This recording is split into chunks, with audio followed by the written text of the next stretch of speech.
G'day to all my friends and family, and welcome to Jim's 5am Club. I'm just on a bushwalk at the moment, and I'm located somewhere between Northmead, Borkham Hills, Castle Hill, Pennant Hills and North Rocks. And it's a beautiful spring afternoon, Saturday afternoon, finished work early and thought that I'd go for a walk and talk and take us on a journey of discovery. So this is a beautiful walk which will take about 3 hours in total and take us through this magnificent bushland here, and it is absolutely glorious. I've done this track a couple of weeks ago and I was just amazed at how beautiful it actually is. It goes for a bit of a climb on this section here. So if you hear me panting, you'll know that I'm doing a bit of extra work and burning a few extra calories. So the book summary that I've chosen to do this afternoon, let me find it. I summarised it last night. It's an absolute beauty and I love these book summaries. The book summary is entitled Unfu #K yourself, unf yourself, and it's written by an author named Gary John Bishop. So let's see what we can learn from Gary John Bishop on a topic which I guess interests everyone. It's amazing how over the past few years there's been a plethora of books that have been published with this word, this expletive included in it, the unfu *K yourself. The word unf is something which is very popular, but I guess it's an expression that resonates with most people, and it's a call to action, it's a wake-up call, and it's a cool way of understanding that we all have challenges and that there are tools available to each and every one of us to solve those challenges. So where do we go to from here? I can see an arrow pointing to the right and another arrow on the other side. So let's keep on following the arrows. But I remember last time when I went this way, it was very, very challenging. So I might stop along the way to make sure that I don't fall over and break an ankle and be here overnight. So the author makes a very, very powerful point, and I love this point, and it resonates so strongly with me, and I'm sure it'll resonate with you as well, where the author says that you have the life that you're willing to put up with. We all have a life, but the life we have is based on what we're willing to put up with. I just noticed that the arrow's over here, so I was going to go the wrong way, but it's always good to keep an eye out for where we're going to make sure that we stay on track, stay on course. So the author talks here about rules and regulations, and we're surrounded by signs, by rules, by people wanting to tell us what to do all the time.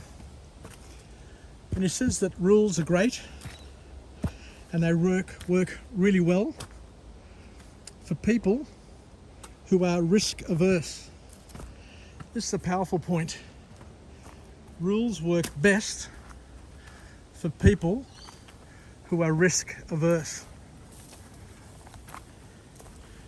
check this out. Let me just go down here.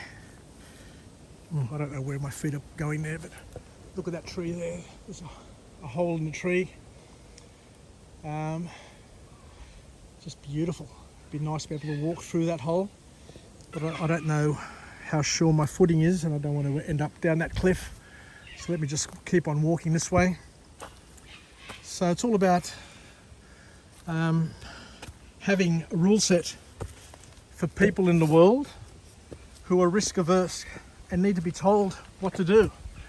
People who are not comfortable doing or going or living their lives without surety, without certainty, and without a rule map or a road map. So rules are great for those who are risk averse, but we've also got to understand and appreciate that there are people who are not risk averse.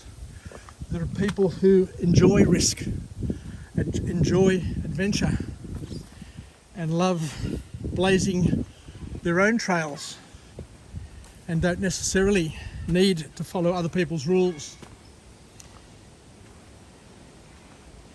So the author goes on to say that depending on your view, depending on how risk averse or how risk accepting you are,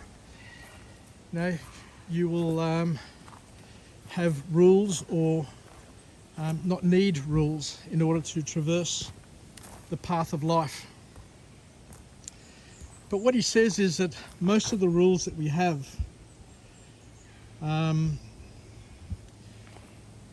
we need to review on a regular basis, because some serve us, some don't serve us, and there are rules that we may have outgrown through our work, through our experience, through our age, because we're all growing and developing at a different rate, and you need certain rules or certain things to get you to the next checkpoint in life, but it doesn't mean that those rules you need to hold on to forever. The author goes on to say that our subconscious is responsible for 95% of our thoughts, and because of that, because of the rules that we have loaded into our conscious and subconscious, because a lot of those rules are inherited, are absorbed directly or indirectly by the people we hang out with, by the school we go to, by the corporations we work in, by the family and friendships we keep. A lot of those things get loaded into our subconscious, and as we said, some of them serve us and others may not serve us. So we need to be able to control, where possible, our subconscious, or at least, as the author says, partner with our subconscious to be able to manage and deal with things. The author says and goes on to say that we have a cycle. We all have a cycle of repetitive thoughts and questions that go through our mind on a regular basis, and they shape our worldview in a positive way or a negative way, in an empowering way or a disempowering way. It all depends. But the call to action from this author is that each and every person needs at some point in time to step back, review, adjust, and determine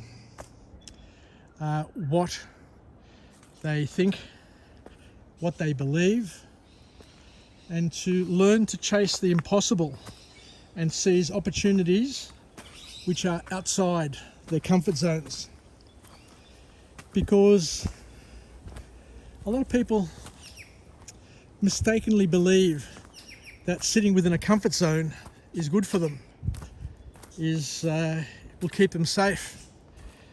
But because the world is changing at a rapid pace and there are so many things going on at the same time, we need to be growing and developing in order to stay where we are, to maintain our status, not necessarily grow and develop, but just to maintain our status, we need to continue to grow and develop. Otherwise, we'll just fall behind. So the author tells us that the wow happens outside of our comfort zone. If you want to achieve happiness, if you want to achieve fulfillment, we need to lean just outside our comfort zone and push ourselves on a daily basis, push our partners, push our children, ever so slightly, so that we can expand, grow and develop and be a little bit better, a little bit stronger, a little bit bigger, so that we can continue to express the gift of life and the gift of the skills and talents that we all have available to us.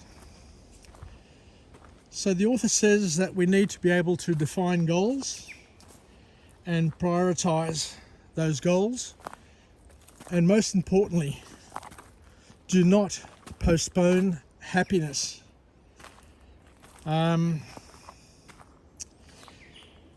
So we need to prioritize and not postpone the things that we're chasing, because life goes quickly. Distractions happen all the time. If you leave it till tomorrow, then the time thief could come and steal that dream away from you, steal that opportunity away from you. So the author reminds us that we need to do it now. Do it today if you can, because as we've learnt as children, if you leave it till tomorrow, tomorrow never ever comes.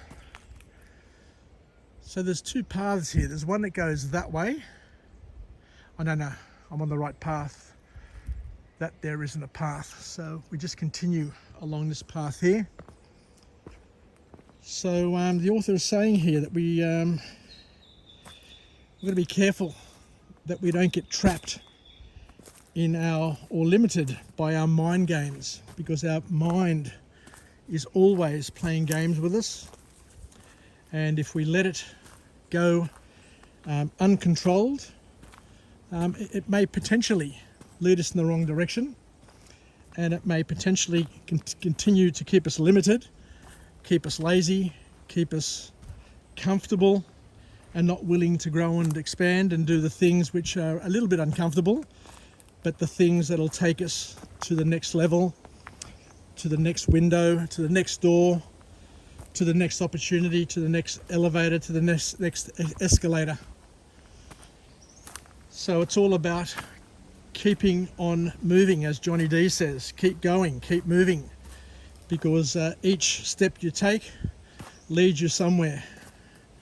And whilst you can't see the path ahead, if you keep on going, then eventually you'll get to a mountain place and you'll be able to see the vista and see all the opportunities that present themselves, and then make the choices that work for you, as opposed to working against you. So the author goes on to say here that we mustn't invest in security. We need to chase the uncomfortable. We need to chase the unreal, and to welcome, embrace, and to feel comfortable with the unreal and uncertain, and not to fear it. It's easier said than done, I must admit, but as I said, I'm an emissary. All I'm doing is telling you what the author has presented in this book summary, rather than being an expert in this area. So as we said, the key is to embrace whatever comes your way, and to learn how to paddle out to where the sets are forming. Position yourself in the right place depending on the weather conditions, depending on the opportunities, and learn to surf the set when they come, and to just duck under the waves when the waves are too big, or they're too uncomfortable, I guess is one way of suggesting it. So the second formal point to come out of this book is the importance of learning how to enjoy the journey. We need to be able to enjoy the journey as much, if not more, than achieving the goal. Enjoy the training, enjoy the camaraderie, enjoy the partnership with coaches, with your family, on the journey to wherever you want to get to. And once you achieve what you want to achieve, yes, by all means celebrate it, but you should be celebrating all along the way and enjoying the process rather than hoping that one day you get to enjoy it. And in order to do this, the author is saying, is that we've got to learn not to fight life. We've got to acknowledge the things that happen, when they happen, how they happen. We've got to try and learn to rebalance ourselves, adjust, and change where possible. And that change hopefully leads to improvement.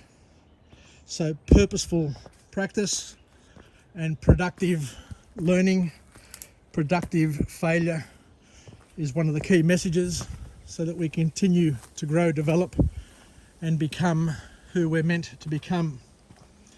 And as we said before, don't ever postpone happiness.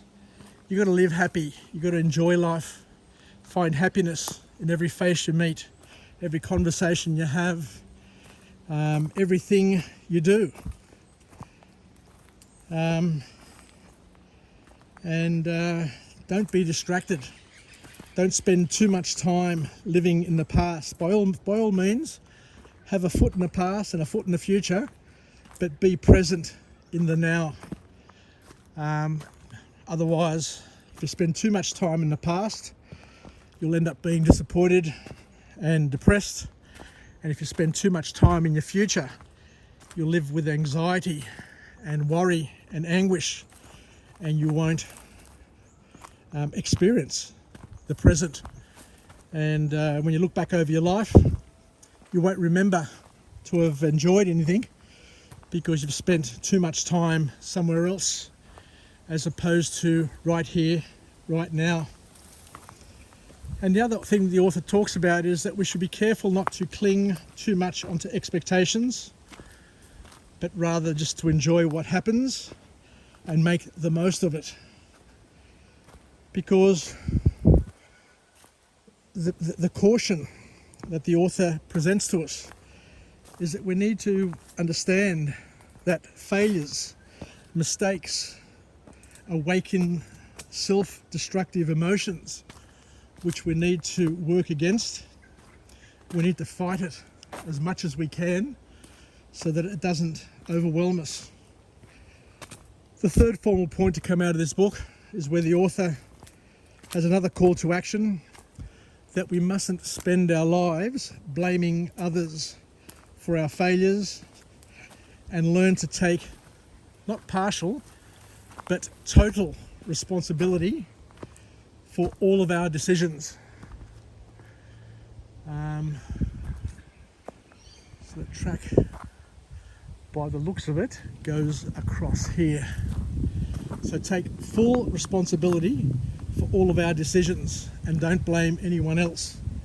As we said, easier said than done, but it's quite annoying because there's lots of people who spend their lives blaming their parents, their siblings, their business partners, their boss, their co-workers, their church, everybody else they blame for their challenges, for their problems in their lives, but they never seem to accept them, and they never seem to accept that they're the ones who are probably most to blame for what has happened because of the decisions or the lack of action that they've taken to resolve their problems along the way and nip them in the bud.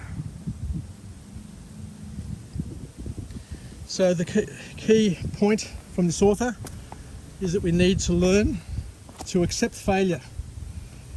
and to fail productively, as I mentioned earlier, and don't spend too much energy, don't waste too much energy blaming others. We need to be able to use the past to grow and develop, and as I mentioned before, to fail productively, and understand that life's a journey. Life's a journey into the unknown, because nobody has been to the future. And each and every one of us have an absolute different future, just like we've had a different past from everybody else. Even if you're a twin, you've had a completely different past, a completely different present, and you're going to have a completely different future from every other person who has ever lived. So use our past to grow and develop.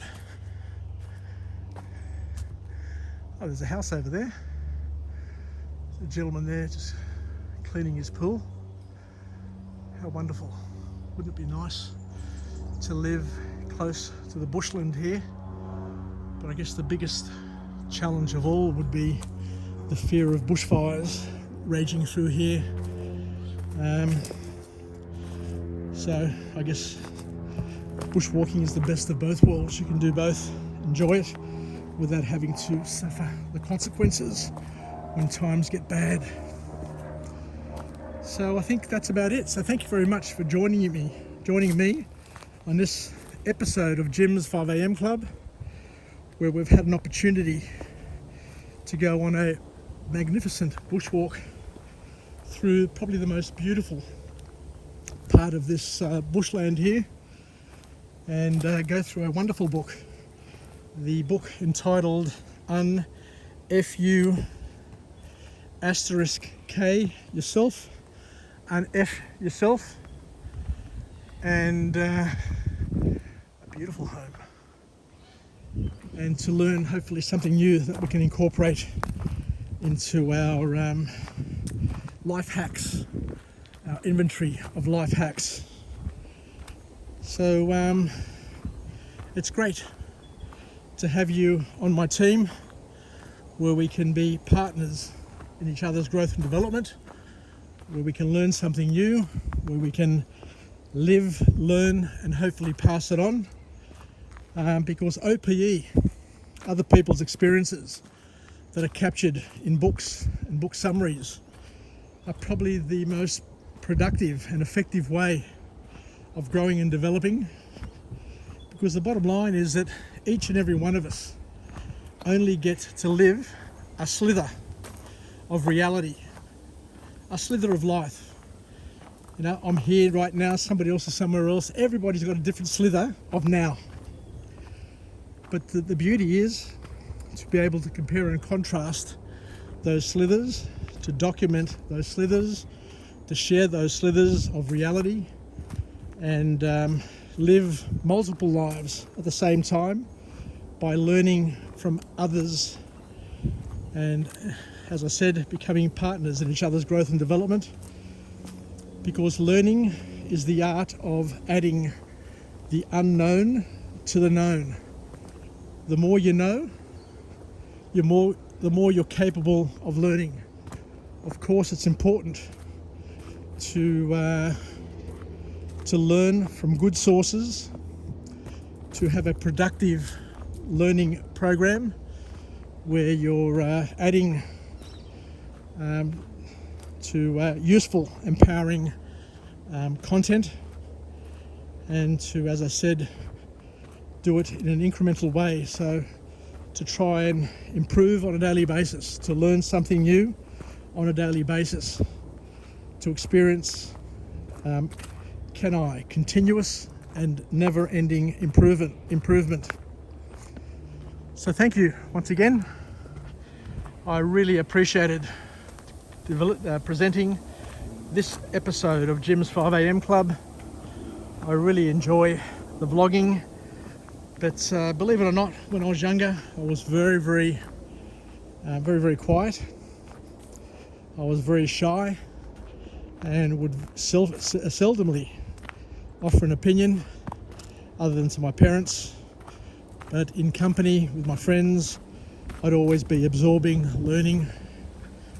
Given that I'm an only child, I was able to learn from other people around me, and I've had some great teachers, some great mentors, work mentors, friends, families, uncles, who, as I said, have been able to contribute to where I am today and who I represent and how I express that learning journey.